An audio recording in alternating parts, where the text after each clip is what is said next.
Hello students, how are you all? I hope you all are doing good. Children, as you all are aware that we were doing this chapter 8 body movements, and in this we have done movement in animals. We have already started, we have already done with the part of movement showing by cockroaches, birds. Cockroaches, they have three pair of leg and one pair of wings with the antenna which is used to sense all the things all around. Birds, they have rear hind limbs which is used to walk, then they have a pair of wings which is used to fly.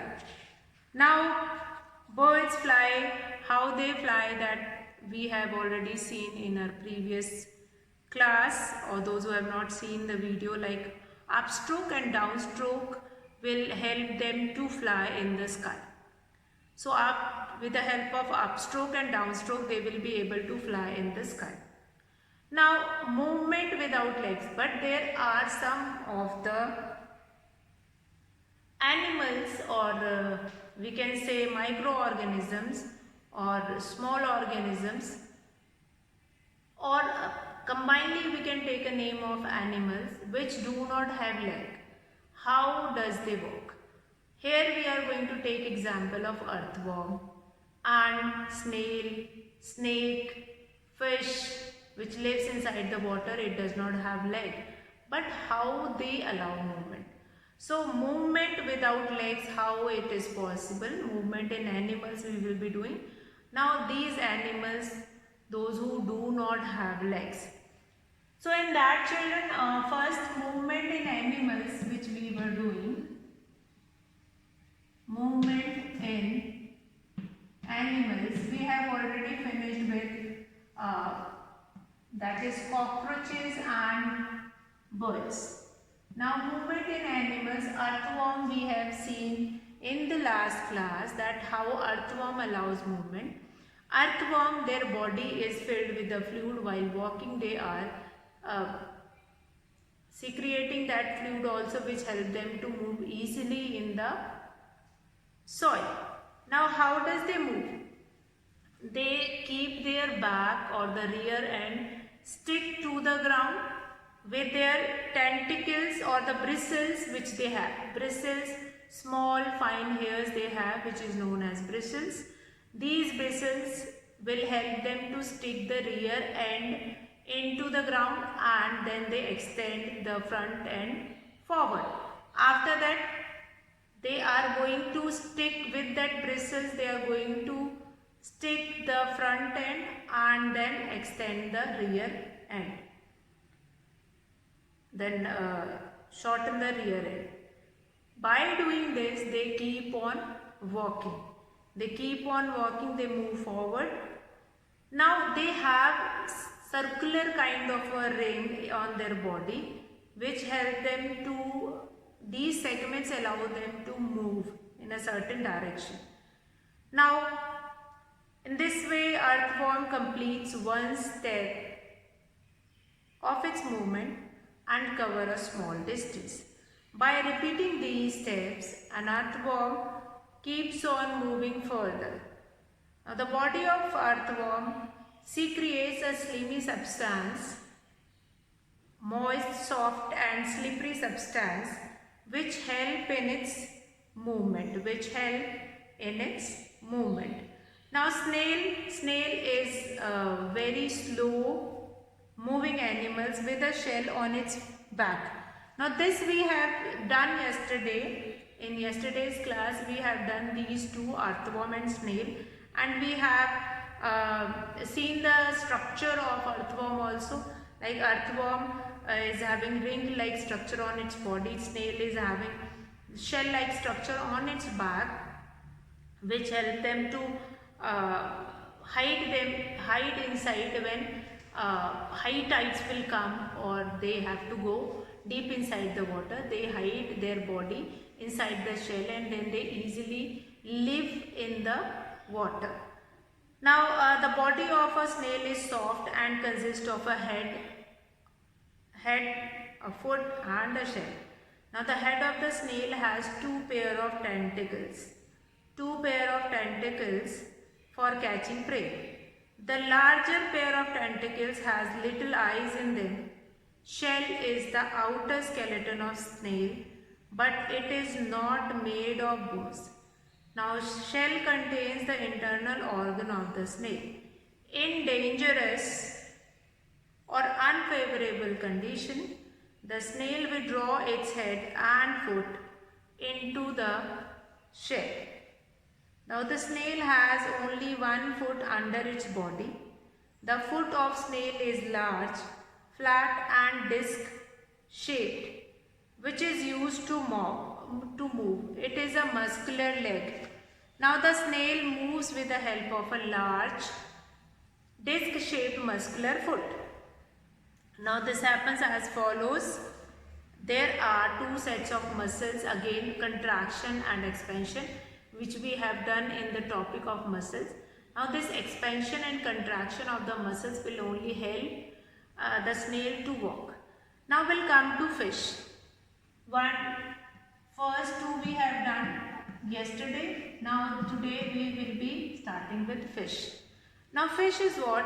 First of all, what is the structure of fish which help them to move inside the water? That is, fish has a streamlined body.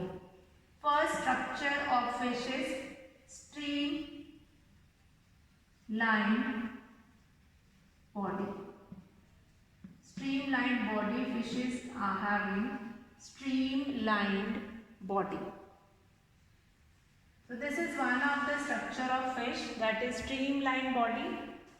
Even the ships which are flowing inside the water, their shape is also streamlined, as fish is having such kind of a shape.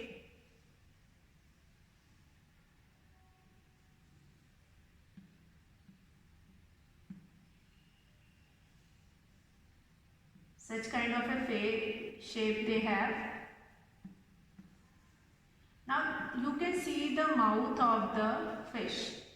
Now this upper part which is coming out, it allows to displace the water. It allows to displace the water with their mouth, and these part will help to move inside the. These fins will help to move. Even the tail also, this tail also allows the movement. Fins helps to move. Fins helps to move inside the water, and tail also give direction to that fish. Now the fish has a flexible backbone.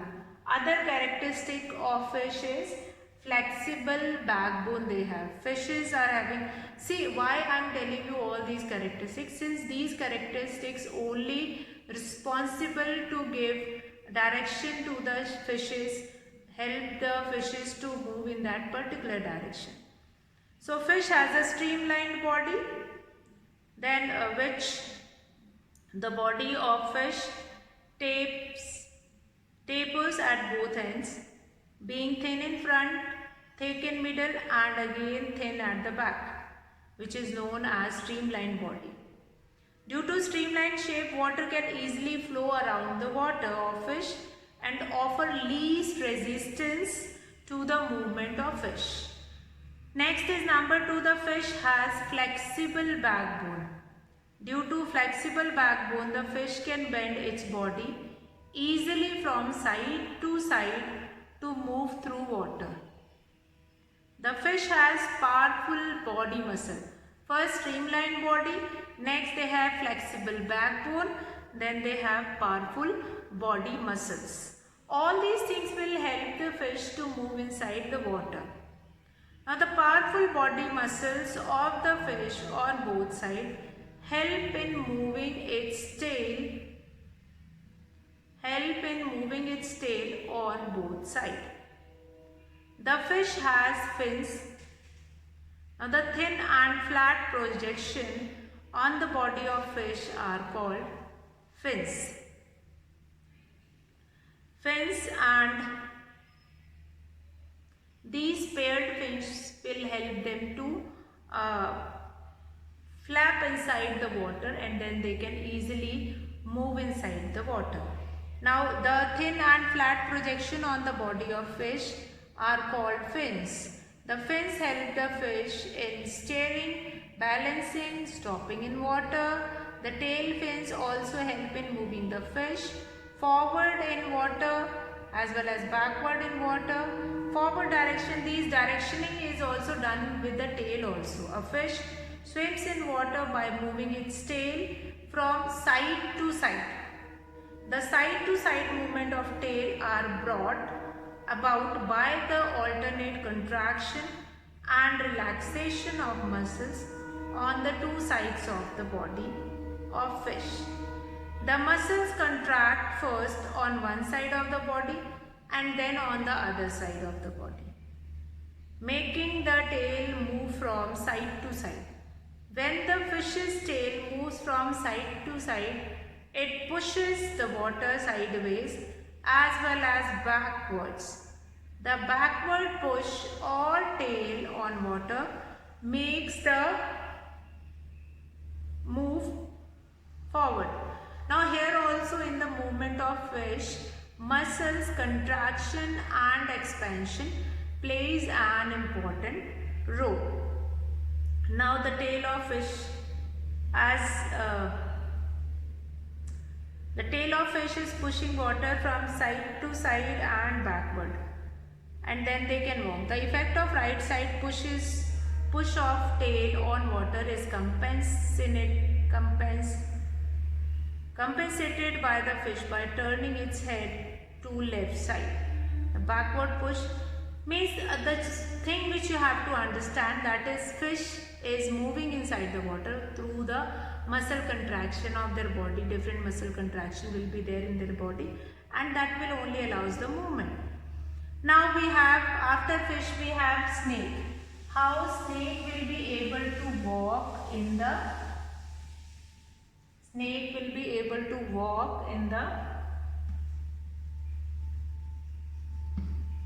how snake will be able to walk.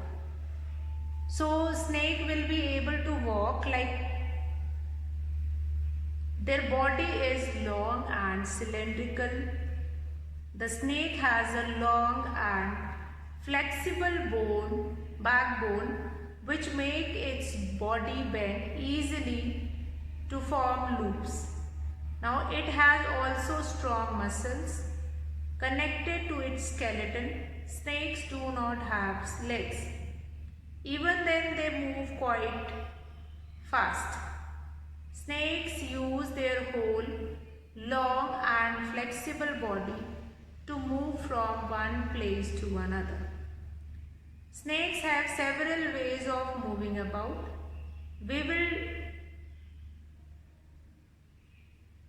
So these are the certain things we will now understand how snakes will be able to walk. Now first of all, snake has a long and cylindrical body structure. So long and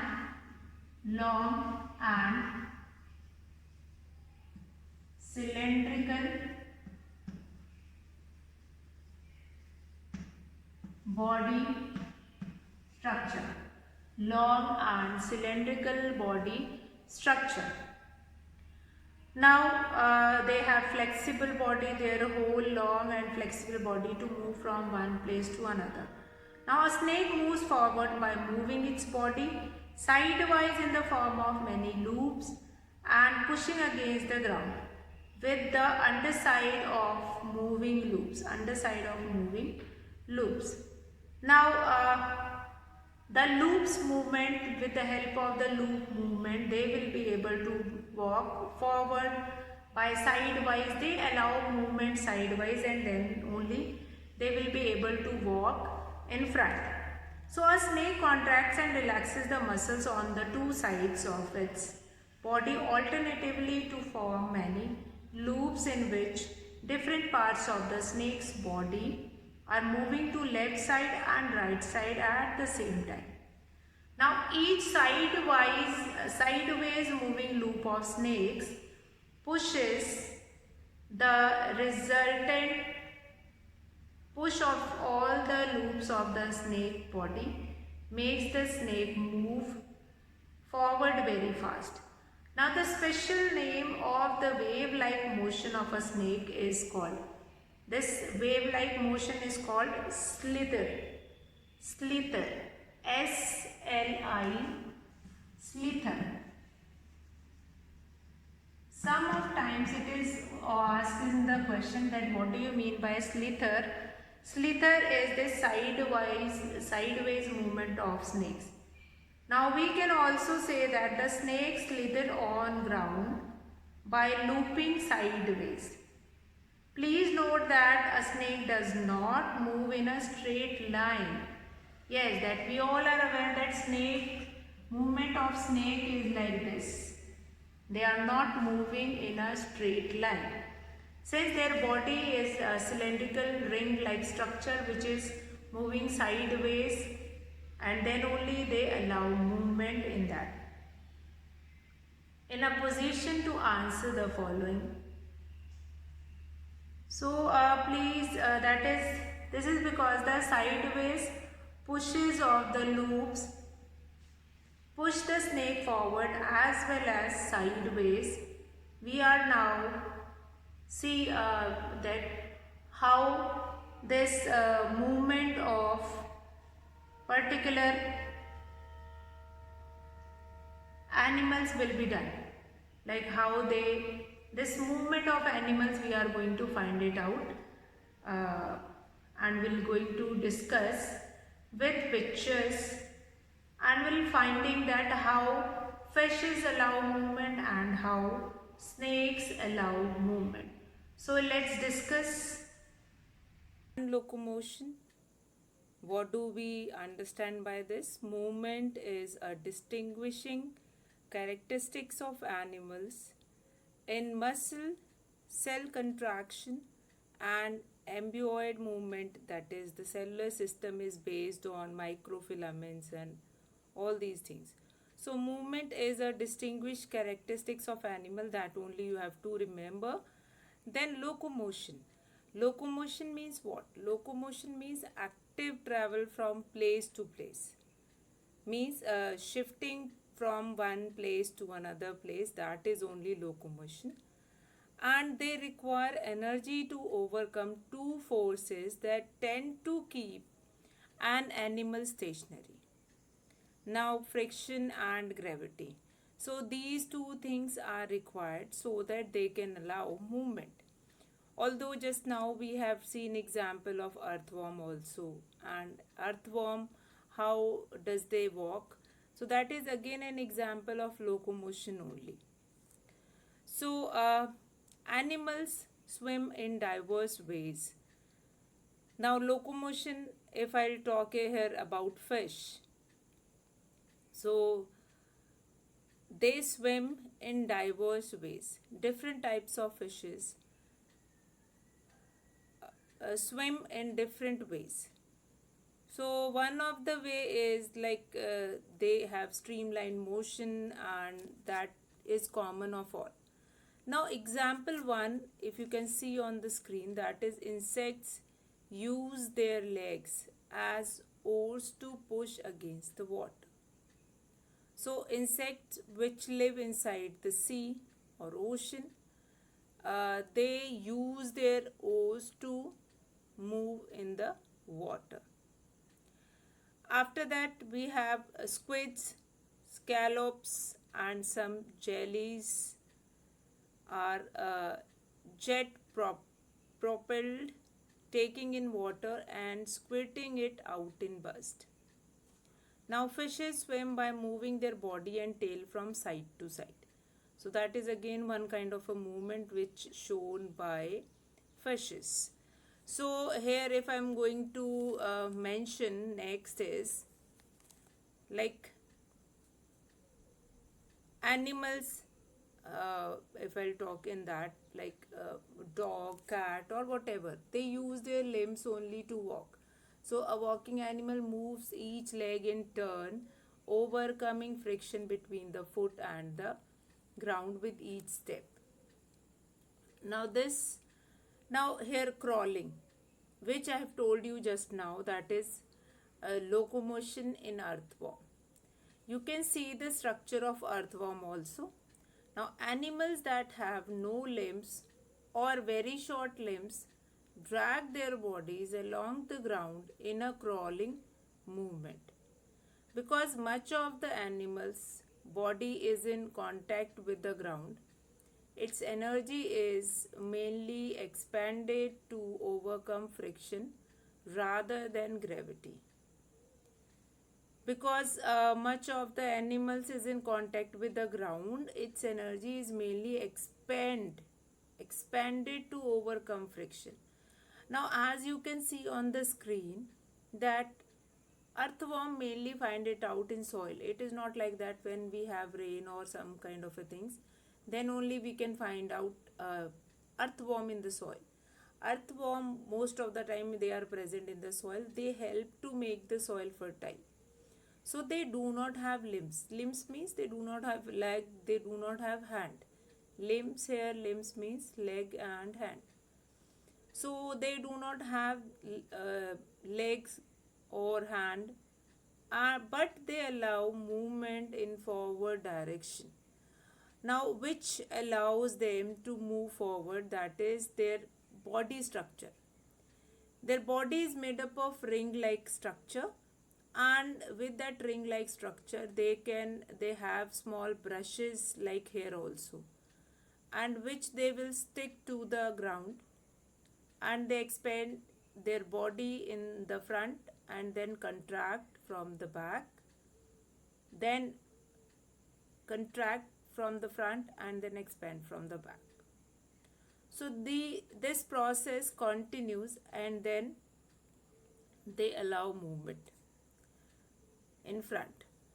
Now, if first will this, if you want to write it, you can write down somewhere that animals that have no limbs or very short limbs drag their body along the ground in a crawling movement. So earthworm is walking by crawling only. Then we have done snail. So snail also will come in this only. Snail will also comes in this only, that snail also allows movement by crawling only. Again, expansion and contraction is the process which they are going to follow. Then cockroaches, which we have done, cockroaches have limbs, they have 3 pairs of leg and they can easily walk with that. Now next is animals, birds. Major mode of animals locomotion, that is birds. Now birds have limbs also, like leg also, 2 pair of leg or 1 pair of legs, and then they have 1 pair of wings also. Wings are so connected with their body, with their breastbone, and they the strength of their breastbone, they allow flying the bird easily in the sky. Now few animals groups like insects, reptile, including birds also, among the mammals and bats. Cockroaches also have wings. Cockroaches, which we have done just now, they also have wings. So birds, they have 1 pair of wings, and which allows movement in different directions, and quite easy since they have hollow bones in their wings, and which is light in weight, and these wings were so connected with their body, like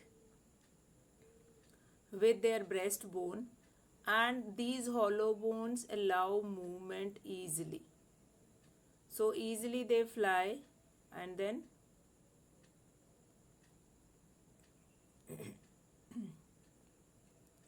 they show locomotion or movement. Now locomotion, loco means when location will be in motion. When motion changed its location, that is locomotion. So it is none other than movement only. So children, do not get confused that locomotion ma'am is doing something else. So it is not something else. Locomotion is yet another word for movement only. Movement, uh, birds, animals, insects, they are showing movement, and that movement change their location, change their place. That is why that movement is known as locomotion. So we'll come to next, how they will be easily fly in the sky, or what type of skeleton they have. Since earthworm do not have bones, do not have limbs, so their structure we are not going to, skeleton we are not going to mention. But skeleton functions in support, movement and protection. So what is the function of skeleton? That is, there are three main types of skeleton, that is hydrostatic skeleton, exoskeleton and endoskeleton. Hydrostatic skeleton, how does they work? Hydrostatic skeleton, how does they work? That we will understand. Like, skeleton is must for a body of a bird, insect or animal, that they provide the proper shape to the body of a bird, to the body of a movement and protection of it. Now, three main types of skeleton, that is hydrostatic skeleton, exoskeleton and endoskeleton. So hydrostatic, exoskeleton and endoskeleton, that we are going to understand about. These type of skeleton we will find it out. Now skeleton is very important. As I told you, different parts of our body, different parts of a skeleton of our body, and how they are important all. So hydrostatic skeleton, that is consists of fluid held under pressure in a closed body compartment. So consists of fluid held under pressure in a closed body compartment. So in some of the insects you will find it out that fluid is present in their body, and that fluid also secrete and allows movement to that insect. So that is that comes in hydrostatic skeleton. Now these animals or these insects can easily walk with the help of these jelly-like substance which is filled in their body. Like here I am going to take example of earthworm also. As you can see two diagrams here, that is again insects which is having fluid-like structure filled with in their body. So the fluid which is filled in their body, that kind of a skeleton is known as hydrostatic skeleton. Now they help protect other body parts by cushioning them from shocks, and it also gives the body shape and provides support for muscle action. They help protect other body part by cushioning them from shock, and it also gives the body shape and provides support for muscle action. So these all things are very important. Go through all these slides, and if you want to write like hydrostatic skeleton, what are the function of hydrostatic skeleton and what is the importance of this type of skeleton, that you all can find it out. Now there here it is, the like hydrostatic skeleton, fluid is consist inside it, and then under pressure in a closed body compartment, they help protect other body part by cushioning them from shocks, and it also gives the body shape and provides support for muscle action. So that all it happens here.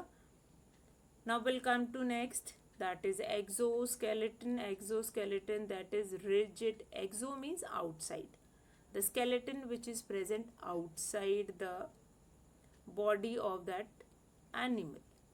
that is rigid external skeleton. Exoskeleton is rigid external skeleton. Characteristics of the phylum Arthropoda, a group that includes insects, spider, and crustacean such as crabs. So these insects, spider and crabs have this exoskeleton. And what is the characteristics that includes insects, spider, and this, that is such as crabs? So the same characteristics were there of all these three insects, which have this type of exoskeleton. Exoskeleton they have. So now next is endoskeleton, the skeleton which is present inside their body. Consists of hard and leathery supporting elements situated among the soft tissues of an animal. So here we have done three types of skeleton, that is hydrostatic skeleton, exoskeleton, and endo. Endo means inside the body. The skeleton which is found inside the body, that is your endoskeleton. So endoskeleton we will be finding in the inside of insects, and that is responsible for supporting elements also. So all these endoskeleton is very important. Endoskeleton which is present inside the insects is very important. Now skeleton plays an important role, like hydrostatic skeleton, the insects which have hydrostatic skeleton, their fluid help them to allow movement. Similarly in exoskeleton, the skeleton which is present outside the body of animal, they support them, they provide a proper shape to them, they provide strength to them. So that will be there. Now vertebrate skeleton, that is a